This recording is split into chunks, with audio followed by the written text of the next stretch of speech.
फरीदकोट में एजी हूँ और मैं बचपन में करीब 14-15 साल था तो भाग आया था लखनऊ। लखनऊ में मैं प्राइवेट जॉब करके और यहीं से एमए एलएलबी सब कुछ यहीं किया, अपने ऊपर किया।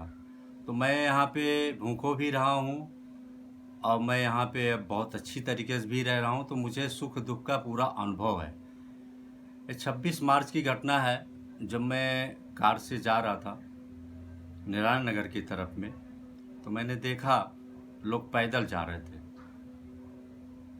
एक औरत तीन बच्चों के साथ और उसका हस्बैंड एक जगह बैठ जाते हैं। मैं जाकर के वहाँ देखा कि ये लोग सब जा रहे थे, ये बैठ क्यों गई। हमने पूछा उस औरत से, क्या बात है, क्यों आप बैठ के थक गई हैं, क्या प्रॉब्लम, कोई प्रॉब्लम हो तो बताइए। उसने कहा प्रॉब्लम कुछ नहीं है, पैसे वैसे सब है मेरे पास, कोई दुकान खुली नहीं है, मेरा बच्चा जो है 7-8 घंटे हो गया कुछ खाया नहीं और ये भूख से चल नहीं पा रहा है, इसलिए बैठ गए, थोड़ा आराम कर। तो हमने कहा आप बैठिए, मैं अभी घर से आता हूँ। मैं घर पे आया, अपनी वाइफ से 7-8 लोगों का खाना बनवाया। आधे घंटे में वहाँ ले जा कर के उनको खाना दिया और खाना देने के बाद वो लोग खाना वाना खाए, उसके बाद चले गए होंगे। मैं गया, दवाई तो मुझे मिली नहीं। मैं लौट के आया घर में, मैं सोचता रहा, क्या करूं, क्या कर सकता हूं इनके लिए, क्या कर सकता हूं इनके लिए। इस स्थिति में ना तो खाना कहीं से होटल से पैक हो सकता है, ना कुछ हो सकता है। बहरहाल मैंने कहा चलिए ठीक है। मैं 27 तारीख से ये काम शुरू कर दिया। 28 तारीख को या 27 तारीख को ही मैंने फेसबुक में डाल दिया और अपने व्हाट्सएप पे सारे मित्रों के सबके ग्रुप में डाल दिया कि मैं 10 लोगों का खाने की व्यवस्था पर डे करूँगा। और ये प्रक्रिया मैं 28 तारीख से शुरू कर दिया। 28 हमारे फेसबुक पे 28 तारीख से ही सब शुरू है। 28 तारीख से मैं 100-150 पैकेट लेकर के और रोज़ चलना, कभी राशन देना किसी को, कभी पैसा देना, जैसे जैसा फ़ोन आता है वैसा बढ़ता। हाँ, एक घटना है कि गोमती नगर से मुझे फ़ोन आया कि मुझे खाना की ज़रूरत है। मैंने कहा वहाँ तो जा नहीं सकते हैं। फिर मैंने 112 में फ़ोन किया। यहाँ की सरकार बहुत अच्छी थी, उन्होंने तुरंत आधे घंटे में पुलिस वाले वहाँ पहुँचे और 2 परिवार को खाना दिया। इसके बाद मेरा सिलसिला चलता रहा। फिर जहाँ जहाँ पे हमें ज़रूरत पड़ती, जहाँ जहाँ लोग फ़ोन करते, जहाँ जहाँ उड़ते, मैं खुद निकल जाता था, हॉट स्पॉट एरिया में चला जाता। मैं उस जगह पे गया हूँ जहाँ पे कोई जा नहीं सकता, प्रशासन भी नहीं जाता था, कोई जा नहीं सकता। ऐसी एरिया में, ऐसी झोपड़पट्टी में गया हूँ, क्योंकि ना तो बिल्कुल भिखारियों के बीच में गया हूँ, हर जगह मैं गया हूँ, सबको जाके मैं दिया हूँ, हर चीज़ दिया हूँ। लेकिन ये था कि स्वास्थ्य का भी खतरा रहता था, तो मैंने यही सोचा कि जो भी इसमें मैंने देखा था टीवी में, भारत सरकार का जो आयुष मंत्रालय का, वही का मैं पूरा पालन किया हूँ। ये आज 73-74 दिन हो गया, मैं आज भी वो काम करता हूँ, लेकिन वही पालन किया हूँ। मतलब गिलोय दोनों टाइम लेना, काढ़ा पीना, आके अगर शाम को घर आए हैं तो तुरंत 3-4 गिलास नींबू में पानी पीना, कपड़े सारे उतार देना, नहा लेना। अलग बाथरूम था, उसी में नहा करके अवा करके, मतलब अब एक कमरे में सोना, एक बाहर अंदर कमरे में सब परिवार सोता था, मैं यार सोता था। यही मैं फॉलो किया हूँ, बाकी मैं कुछ नहीं किया।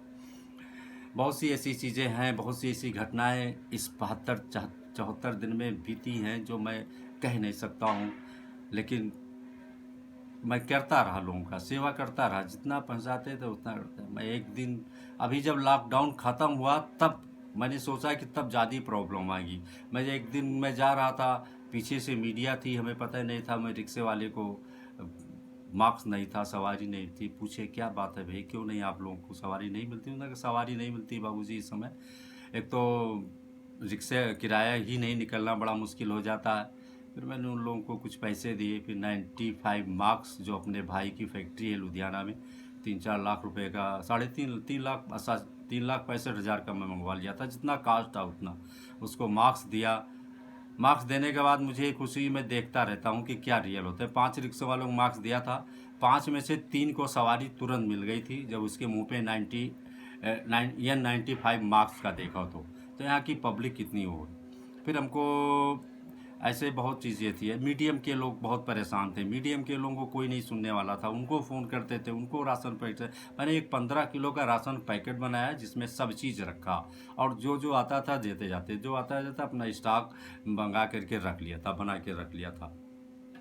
एक दिन मैं एक 24 के रिपोर्टर ने मुझसे कहा कि आप जा करके शुक्ला जी एक रियल चीज़ देखिए, आपके बगल से रोज़ गुजर के जाते हो, उस पर आपका ध्यान नहीं गया है। मोती महल के पास चटाई वाले हैं, उनके पास ये स्थिति है कि कोई चटाई खरीद नहीं रहा है, और जहाँ तक है कि अगर उनको हेल्प नहीं मिला तो उसमें 2-4 सुसाइड कर सकते हैं। हमने कहा चलिए बहुत अच्छा हुआ, ये भी सौभाग्य मुझे प्राप्त हुआ। मैं जाके पूछा, उसमें 17 लोगों की लिस्ट बनाए, 17 दुकानदार थे, और पैकेट लिया, और मैं देखा तो फैक्ट यही था कि उसी के बगल में गमला, फूल, ये सब था। वहाँ पे अच्छी अच्छी मर्सिडीज से, ऑडी से अच्छी अच्छी गाड़ियों रख करके वो गमला खरीदते थे, वो पैसा देते थे, चले जाते थे। चटाई वाले की तरफ एक नहीं कि चटाई भी देख लें, उसकी चटाई देखते थे ज़रूर, लेकिन लेते नहीं थे। देखते थे, लेते नहीं थे, देखते थे, लेते नहीं थे। फिर उनको दूसरे दिन फिर मैं आया, उनके लिए राशन बनाया। तो मेरी लड़की है पूजा, उसने कहा पापा आप सबके लिए तो कर रहे हो, लेकिन इनके जो बच्चे हैं वो भी तो घर में मांगते होंगे, टॉफ़ी, चॉकलेट, ये सब। तो हमने कहा मांगते तो हैं बेटा, वो लोग बताते हैं, उनको मार के या थप्पड़ मार के शांत कर देते हैं। कहने कल मैं चलूँगी, मैं उसको ले गई, मैं उन लोगों को राशन के साथ सब कुछ दिया, सब्जी भी पैक करवा के दिया हरी, ऐसी नहीं कि सब्जी भी पैक करवा दिया, लेकिन उनको मैं पैसे भी दिया कि जाओ आज हमारे बच्चे की तरफ से आप लोग अपने बच्चों को खिलाओ। बड़ी खुशी हुई, मतलब बड़ी खुशी होती थी इन लोगों की सेवा करने में, इतनी खुशी होती है। हमारे ख्याल से मानव सेवा सबसे बेस्ट सेवा है, और निस्वार्थ निष्काम होना चाहिए।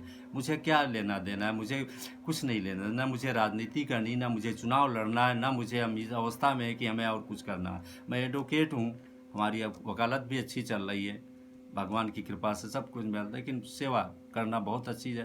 प्रशासन में कुछ प्रॉब्लम आती थी, कभी कभी पुलिस हमको रोक लेती थी, हॉट स्पॉट है, आप कहाँ जाएंगे, आप नहीं निकल सकते हैं, लेकिन मैं इधर उधर करके बहाना मार के चला जाता था सेवा करने के लिए उनका, और सेवा मैं करता चला आ रहा था। और मैं लोगों से यही अपील करूँगा कि आप कोरोना से डरें नहीं, कोरोना कुछ नहीं है, सिर्फ आप अपने आप को सोशल डिस्टेंसिंग में कर लें, अपने आप को वेजिटेरियन में आ जाएं, अपने आप को नींबू, जो कि बहुत सस्ती चीज़ें हैं, इस चीज़ का सेवन करें, इम्यूनिटी बढ़ाएं अपना, और कुछ नहीं होना आना है। और ये दिल्ली और महाराष्ट्र की बात है, तो दिल्ली और महाराष्ट्र ने ही अब जो कोरोना एकदम काबू हो जाता है, इतनी संख्या बढ़ी है, उसकी देन और दिल्ली और महाराष्ट्र की सरकार की है, जो सरकार उस पर कठोर कदम नहीं उठा पा रही है। और मैं तो ये चाहूँगा कि यहाँ पे बहुत सख्त पुनः लॉकडाउन लागू हो, इतनी सख्ती से लागू हो, 10-15 दिन तक का, कि मतलब कोई किसी निकलने ही ना दें। ऐसा नहीं है कि इतने लोग नहीं कि वो भूखे मर जाएंगे, बहुत लोग हैं कि जिनको खाना न नसीब होता है। बहुत लोग तो हम देते थे राशन, वो कहते थे भाई दाल नहीं बनाएंगे, आलू से खा लेंगे, दाल दूसरे खान तो मर नहीं जाएंगे। लेकिन जो ये चीज़ कर रहे हैं उसमें इतिहास इन लोगों को माफ़ नहीं करेगी। और ख़ास तौर में युवा लोगों से अपील कर रहा हूँ, युवा जिस तरीके से रोड पे निकल रहा है, और युवा ही ज़्यादा डेथ हो रही, युवा ही ज़्यादा परसेंटेज में बढ़ रही है, उनके लिए मैं यही संदेश है कि मेरे भैया, अब तुम खुद तो सरकार के लिए एक सदस्य हो, एक एक व्यक्ति हो, सरकार के आंकड़ों में एक व्यक्ति हो, लेकिन अपने परिवार के लिए बहुत बहुमूल्य हो। इसलिए भैया कृपया करके आप सोशल डिस्टेंसिंग पालन करो, और लॉकडाउन लगना चाहिए, और लॉकडाउन बहुत कायदे से लगना चाहिए। ये नहीं कि लॉकडाउन में छूट नहीं जाए, किसी तरीके से छूट नहीं मिलनी चाहिए, अन्यथा आने वाले समय में ये और भयंकर रूप धारण करेगा। और ऐसा ना हो, कहीं ऐसा ना हो कि इन सब की शक्ति ढिलाई की वजह से हमारा देश विश्व का प्रथम स्थान में न पहुंच जाए कोरोना में। मुझे यही दिन रात की बुरी चिंता है। और बाकी बहुत लोग समाज सेवा कर चुके हैं, अगर अब दोबारा आप लोगों की गलती से कोरोना फैलता है तो सरकार के पास भी पैसा हमारे ही टैक्स से जाता है, आपके ही पैसे जाता है, सरकार का कोई अपना खजाना नहीं होता है। मेरे मित्रों, मेरे भाइयों, मेरे बहनों, मेरे बुजुर्गों, मेरे सब लोग देशवासियों, आप सोशल डिस्टेंसिंग पालन करो, जितना हो सके उतना आप ज़रूरत काम हो तभी निकलो, अन्यथा मत निकलो, घूमने मत निकलो। कुछ नहीं जाएगा, एक 15 दिन, 20 दिन, 1 महीना ऐसा करके देख लो, अपने आप हो जाएगा। सरकार ने आपको 2 साल, 2.5 साल जो भी आपको 2 ढाई महीना जो भी आपको बताना था बता दी। उस गाइडलाइंस का पालन करो। बस यही मेरा कहने का मतलब है। मैं फिर पुनः ये अपील कर दूँगा, सोशल डिस्टेंसिंग और खान पान में अपना, और बिना मतलब के घूमो मत। बस